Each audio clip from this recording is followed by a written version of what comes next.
Teatavasti piusakoopad on juba aastakümneid inimestele suletud ja mul on olnud väga privilegeeritud võimalus sinna maale pääseda ja näha neid sõna otseses mõttes katedraale ja tuhandeid nahkhiiri. See on midagi, mida on väga raske kirjeldada, aga tänu õpilasteadusele mul on kuidagi läbi kõige avanenud võimalus selliste asjadega tegeleda. Keskkonnauuringute konkursile sattusin tänu oma suurepärasele õpetajale, Ingele, kes siis aastast aastasse neid uurimistöid juhendab. Ja tegelikult olin sellel konkursil osalenud ka 2 korda varem, enne kui seda, kui ma siis keskkoolis lõpuks 3. korda siis seal osalesin. Ükski lapsevanem seda lõplikku otsust lapse eest ära teha ei saa.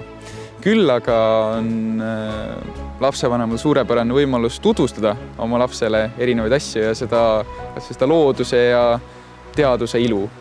Et mõnda see kütkestab, nagu ka mind, ja siis see tundubki loomulik ja ainuõige asi, mida teha.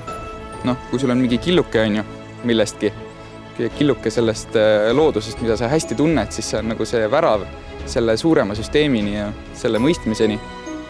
Et ma arvan, et nahkhiired on väga hea viis saada sügavamalt aru sellest, mis meie ümber elutseb ja kui ilus see tegelikult on.